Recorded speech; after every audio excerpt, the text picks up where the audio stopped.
I always thought that being targeted for your life was something that only happened in dramas or comics.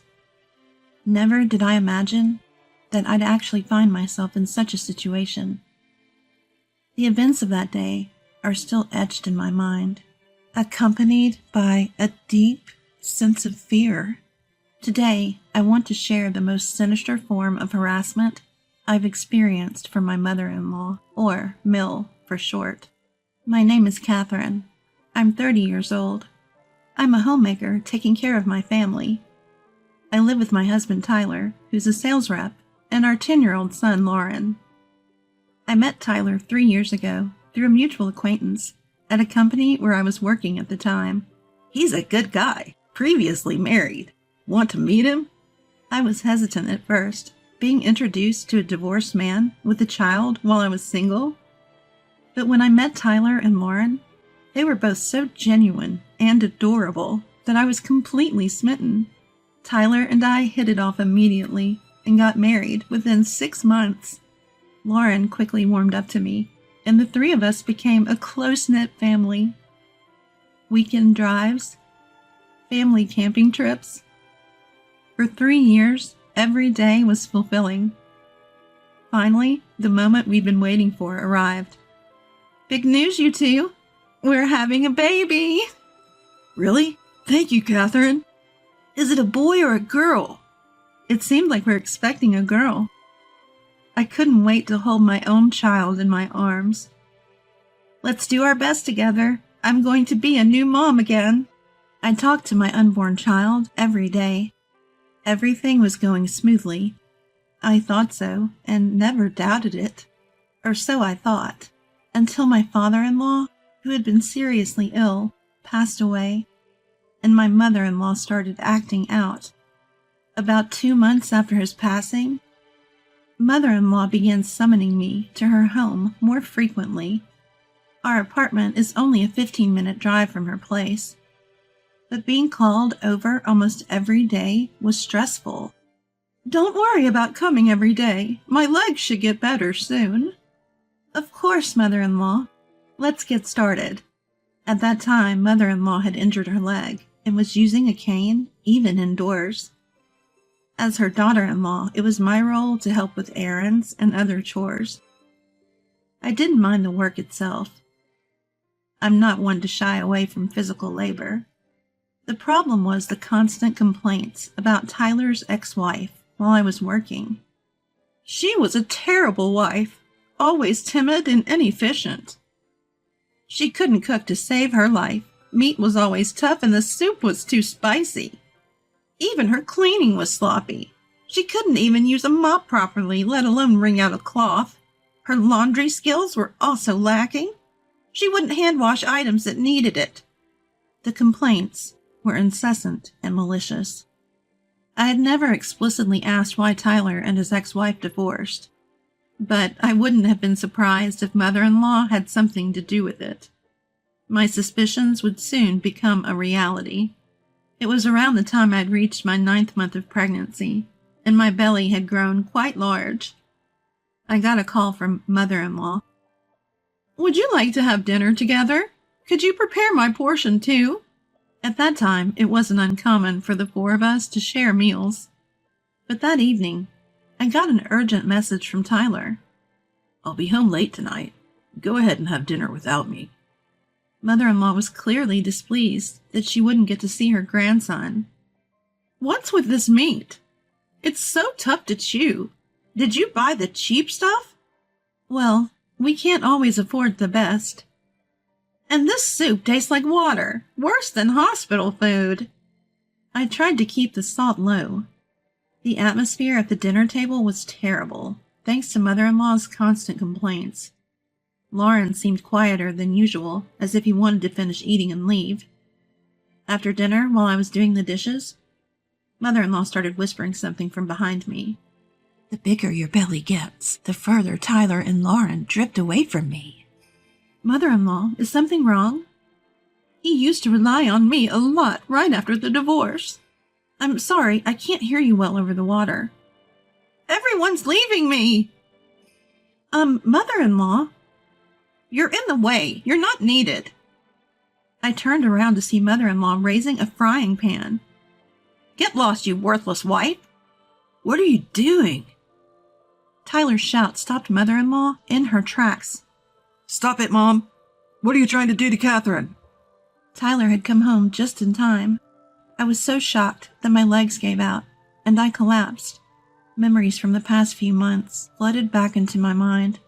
It started around my 6th month of pregnancy. Mother-in-law began visiting our home more frequently, making me constantly on edge. I never knew when she might drop by unannounced. I couldn't afford any slip-ups or oversights in my housework. Even my clothing couldn't be too casual. It was a series of restless days. Most of the conversations with mother-in-law revolved around my pregnancy. How's everything going? It's a girl, right? Is everything on track? So far, so good. I'm keeping a close eye on my weight. I was initially glad she seemed so concerned. At first, I honestly thought so. But as time went on, her behavior became increasingly unsettling. I had been strictly advised by my obstetrician to avoid excessive sugar intake.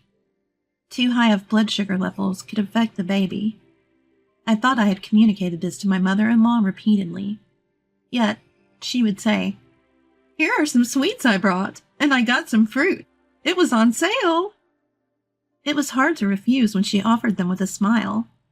And every time I did refuse, explaining why, she'd get clearly upset. As my belly grew, mother-in-law's interference intensified. I can do the cleaning. You should relax, Catherine. Such offers seemed helpful at first. But when I looked around the room after she left, wait, where's our photo from last year's trip? The whole frame is gone. Important items would go missing, and quite frequently. Oh, sorry, Catherine. I broke another plate. It's okay, mother-in-law. Are you hurt? I'll clean it up. Dishes and glasses would get broken. My distrust of mother-in-law grew stronger and more irrepressible. Naturally, I talked to Tyler about it. Do you think she doesn't like me deep down? I feel some hostility from her. I'll subtly check it out. Sorry you have to go through this. Thanks to Tyler, who was always on my side, I managed to get by. Around my 7th month of pregnancy, my belly had grown significantly, and the strain on my back was increasing. Despite this, mother-in-law started summoning me to her house frequently again. She'd make me do chores, citing her aching legs or bad stomach as reasons. Sometimes she'd even say she was going out with friends and needed me to handle the housework. If I tried to resist, saying I was also struggling, she'd get furious. Pregnancy isn't an illness. How cold-hearted. What a disappointment. Doing the chores, even if they were tough, was better than facing her wrath. While I was enduring and doing the housework, she'd say, Why the sour face? I'm making you exercise for your own good. She claimed that lying around all day was bad for both the baby and me. I understood her point, but I wanted to do things at my own pace. Unable to argue or show my feelings, I went through truly difficult days. If chores extended into lunchtime, I'd eat at mother-in-law's house. Sometimes she'd prepare lunch for me. But when she did, Here you go. It's just store-bought, but it's not bad. The food she served was clearly spoiled. If I didn't eat it or pointed out it was rotten, she'd scold me. If you don't like it, don't eat it. After I went through all of the trouble of preparing it. She frowns and taunts me. No amount of apologizing would make her forgive me. During these tough times, Lauren was my emotional and physical support. I can do the mopping for you. Bending over must be hard, right? Thank you, Lauren. You're a lifesaver. Lauren was a perceptive and smart kid, always helping me out. The only one who wasn't fun was mother-in-law. She always tried to win her grandson over. How about some candy? Never mind, Catherine. She tried to lure Lauren with juice or an interesting cartoon. But Lauren would say, I'm good. Don't worry about it. Then she'd say something cold. The colder she was to me, the more she was disliked by her grandson. Of course, Tyler was always on my side. Whenever he had a day off, he'd visit mother-in-law's house and scold her multiple times. Stop making Catherine do all the work and feeding her spoiled food. I've never done such a thing. Tyler, you're being deceived. What would Catherine gain from deceiving me? You're really losing it, Mom. Are you saying I have dementia or what? And so the relationship between mother-in-law and us deteriorated day by day. Around my 8th month of pregnancy, when I was mentally and physically drained, a stranger approached me while I was shopping. Excuse me, you're Tyler's wife, right? I'm actually his ex-wife. Unexpectedly, I was approached by Tyler's ex-wife. She said she had something to talk about, so we went to a nearby cafe. Just like mother-in-law had described, Sophia was a quiet and reserved person. But what she told me was unbelievable, completely opposite to her demeanor. She tried to take my life. What? She tried to kill you? By she, I mean mother-in-law, of course. Sophia said. She told me that she had faced various forms of harassment from mother-in-law while pregnant with Lauren. Being fed spoiled food, forced to do endless chores, and scolded if she resisted. It was a miracle that Lauren was born healthy in such a toxic environment. The harassment continued even after giving birth. I was treated like an intruder. Mother-in-law took Lauren away from Sophia and kept piling on the chores. Then one day, I felt a strong impact on my head and collapsed. A pot that was stored up high had fallen. That's what mother-in-law told the authorities. But I couldn't believe that was all there was to it. Sophia suspected mother-in-law had done something to her. Tyler couldn't change the situation. So Sophia, sensing danger, chose to divorce him. She left Lauren with Tyler due to her financial instability. Sophia repeatedly warned me to be cautious around mother-in-law. Please be careful. Take whatever precautions you can. Thank you for your concern. I'll do my best. When I told her how wonderfully Lauren had grown up, Sophia cried tears of joy. For her sake, too, I had to protect my family's well-being. I decided to take all necessary precautions. About a month later, that dreadful dinner happened. Tyler took the frying pan away from mother-in-law, who shook her head, saying, I didn't do anything. I was just putting the pan away. That's when Lauren, hiding behind Tyler, glared at mother-in-law. She's lying. I saw it. Grandma's lying. I agree. It looked like you were trying to hit Catherine. No, you're mistaken. Shall we check then? Check? What do you mean? I operated my phone and launched a special app. What? This room is on camera? I had cameras installed in the living room and kitchen. It was a precaution I took after Sophia's warning. When I played back the footage, there was mother-in-law trying to hit me with the frying pan. Mom, explain yourself. Cornered. Mother-in-law was now almost in tears. I was just jealous that you were taken away from me.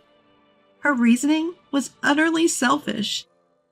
She had hoped to live with Tyler again after his divorce, but was disappointed when he remarried so quickly. She felt robbed of the chance to have her son and grandson all to herself. Mother-in-law kept repeating these selfish claims. How dare you come into our lives and steal everything? Both Lauren and I felt disgusted by her words. Tyler's face turned red with anger. How could you say that to my mom? Apologize. Apologize now. That day, after a heated argument, mother-in-law was kicked out of our house. Later, Tyler declared he would sever all ties with his mother. I will never see Mom again, no matter what, and no financial support either. Wait, please, I'm sorry. I've learned my lesson. It was no surprise that Tyler was furious. Part of his anger stemmed from the fact that I had told him everything Sophia had shared with me. Until then, Tyler had never thought his mother could harm Sophia. realizing he had been wrong all along. He was visibly frustrated. Don't ever show your face to us again. Got it? With that final word, mother-in-law left, tears in her eyes. A few weeks later, I gave birth to a baby girl without any stress. Life has been peaceful, and we're enjoying our time with the newborn. As for mother-in-law, she seems to be struggling financially since losing her son's support. She's working part-time, but is reportedly having a hard time dealing with harassment from a younger manager. I heard this directly from mother-in-law when she called to ask for financial help. Life is so hard for me right now. I'm barely getting by. I understand, but we have our own expenses with raising a child. Please, can't you help? Even $200 a month, or $100 if that's too much. I'm sorry. I have to hang up now. Please don't call us again. Ignoring her pleas to wait, I ended the call and immediately blocked her number. After that, mother-in-law apparently took on more work. She's working mornings at a fast food restaurant and afternoons stocking shelves and working the cash register at a supermarket. I heard this from Sophia when we met up recently after a long time. I saw her at the supermarket by chance, and she looked so thin, like a different person, like a zombie. She didn't even notice Sophia standing right in front of her. If only mother-in-law had been kind, things wouldn't have come to this. It's a pitiful situation, but she brought it upon herself. I hope she reflects on her actions and finds a way to make it through life.